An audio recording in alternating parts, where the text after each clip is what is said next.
Well, welcome, Larry. It's good to have you with us today. Really good to be with you, Tony. I'm talking with Larry Osborne today. For those that don't know him, he's the senior pastor of North Coast Church in Vista, California. And I'm talking with Larry because though he's written some great books in the past, Stiffy Church, Stiffy Teams, you have a new book coming out this fall. It's called Innovation's Dirty Little Secret. Larry, can you tell us, first of all, what prompted you to write the book? Well, it comes in a brown paper bag. It's a total dirty little secret. But, basically a lot of folks over the years have turned to us and for some innovations that we've done. And the more I work with pastors, and I also do some nonprofit and business leaders as well, the more I came to realize people don't really understand innovation and how it works. And innovation's dirty little secret is simply that most innovations fail. And serial innovators have an ability to preempt those failures or to lessen them. And lots of people out there think that the way to success is out on the bleeding edge of innovation, where you go way out on a limb. And in fact, you hear at a conference, if you're not trusting God enough that something would terribly fail, if God didn't rescue you, you're not in faith. And I'm thinking, well, no, faith is doing what God told me to do, not doing something risky. So if he said go way out there, man, I'll go out there. I'll build a boat in the middle of the desert. But if not, high risk is not the way to be a serial innovator. It's a way to be a topic of gossip. That's great. So you mentioned serial innovator. Help us understand, what is a serial innovator? Well, a serial innovator is someone who is able to bring true innovation multiple times. You know, in almost every area of life, there's some one-hit wonders. There's a baseball player who has that game of a lifetime and pitches even a perfect game or a no-hitter, but doesn't do it consistently. And there's someone else who has maybe one, maybe even more than that, but they are regularly at the top of their game. And you see that in terms of some companies.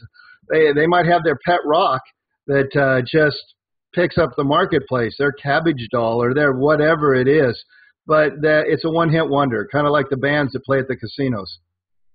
So give us some examples then of some serial innovators that you've encountered through the years.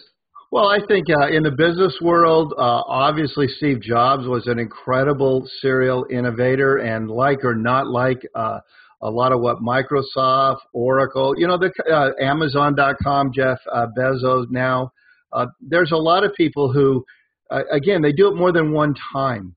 It's because you can stumble into success. But it's a very different thing to have serial innovation. And by the way, serial innovation doesn't mean you've got 100 things. That's just 100 good ideas or maybe 100 little incremental improvements. To me, an innovation is a pretty significant change. It changes behavior. It makes a difference broader than just your own organization. So for those that aren't familiar with North Coast, I'm curious to hear how you've taken this aspect of innovation and incorporated into the North Coast culture. Can you share what that's looked like? Yeah, let me just pick three of the things that we're probably most known for in terms of churches coming and asking about, because like any church, we've got some areas where we're just hitting it out of the park. And then we have other areas where we're pretty pedestrian. But one goes back to the whole video, venue, and multi-site movement. You know, we were the second week into that. I came home and told my wife, I said, hon, we just changed the way megachurch is done. Now, lots of people objected at the beginning strongly because they thought things like it's going to kill preaching or some churches are going to take over the world, or others saw it as a glorified overflow room. We realized that from the seventh row on, if you have eye magnification, that's what everybody looks up and watches. And so that would be an example. But when we did that, some of the things I talk about in the book is we didn't try to pre-sell it. It wasn't a big initiative. We were probably running maybe 3,000 people then, a sanctuary of 500, completely out of time slot space. So we ran the magnet through the sand and we said, we're going to have a venue that's going to have unplugged worship. We're going to offer food and Starbucks in it. Back in 98, that was kind of rare. And the teaching is going to be on the screen, everything else live. If you're interested, write Video Cafe. That's what we called it on the back of your worship response card. We had a room for 89 people. I had 87 sign up to help launch it. So we immediately decided let's go to 2 services, both of which we filled the first week. But what that really means, though, is 3,100 people thought it was the stupidest idea ever, and so did my staff. But yeah, serial innovators, they don't fall in the trap of getting buy-in. They get permission. My staff was 92 against it because, again, Tony, we think of everything in light of what we've seen.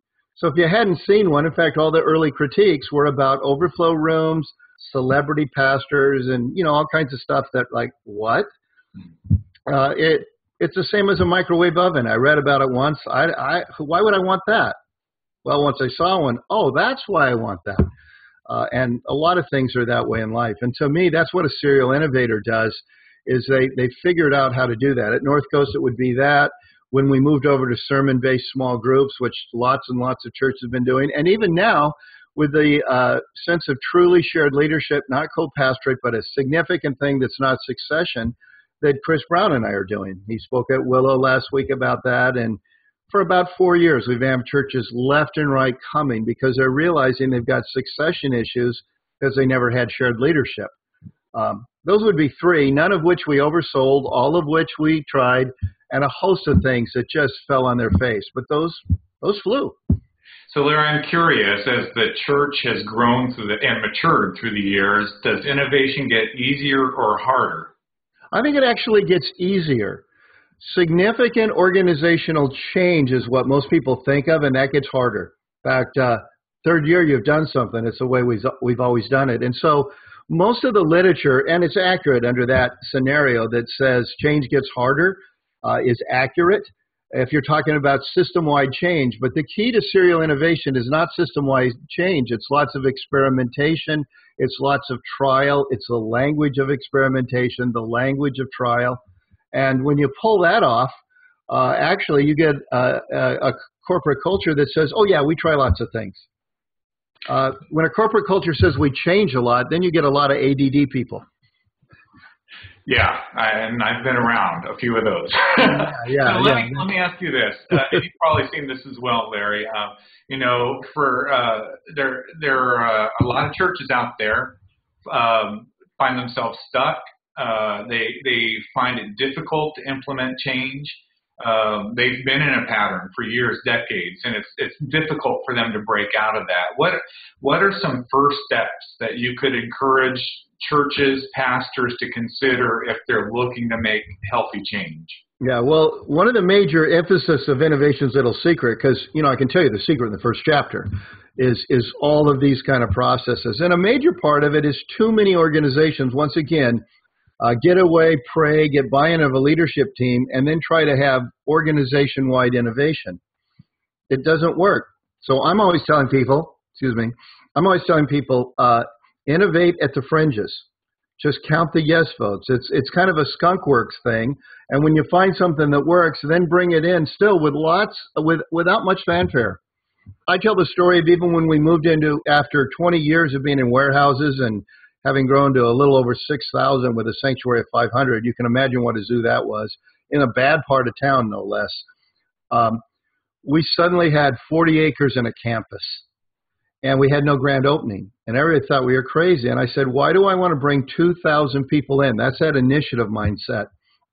Bring in an extra 2,000 or 3,000 people for the first couple of weeks when we don't know what the heck we're doing and every experience is going to be bad. So we did what a restaurant does. We did, and how major change works in these kind of organizations.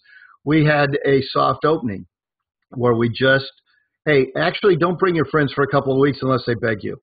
And let's just figure out how this thing works. And then instead of this massive jump followed by a drop of 10 or 15% from your grand opening, all we did was continue to climb forward without any drop. Because if you drop, guess what? All those people say, yeah, I went there once. It wasn't too good. Yeah. So I'm always saying, make your change slow, make it outside of the core. Then one other thing, make it both and. Too many times when it comes to innovation and change, we are trying to create the future, but we're not honoring the past. And only a startup business or a church plant has the privilege of being only future focused, because other few years, you've got a past to protect. Well, that's great, Larry. And do I understand correctly, the dirty little secret about innovation's dirty little secret is we might be able to actually purchase it before it officially launches? Yeah, it's actually, and maybe on others as well. I know it's on Amazon for pre-sale, and you're an author, you know how it is. Once in a while, I even peek to see if it's being bought. And at least I know my mom's bought a copy or two. Well, and Larry, let me just say I'm honored. This fall, this October, I'm going to be at the Sticky Teams Conference for the very first time. I'm looking forward to that. Can you share with church leaders a little bit about your conference?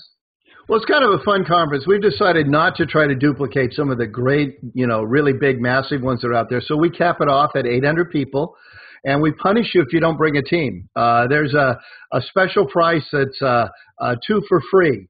And you say, I'm not bringing 2. I go, well, fine, you're still paying that same price. So one of the fun things in our structure here is you'll be speaking, all the speakers, we're speaking to teams.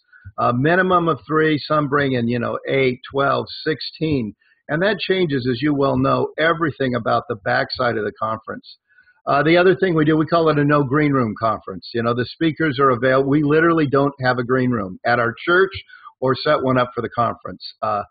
We call it Sticky Teams, and every year it's not like my Sticky Teams book. We take one aspect of team building and we explore it. We've got great breakouts with folks like you and main sessions. This year, they're all going to be talking about our game plan. What does it mean to really have a game plan?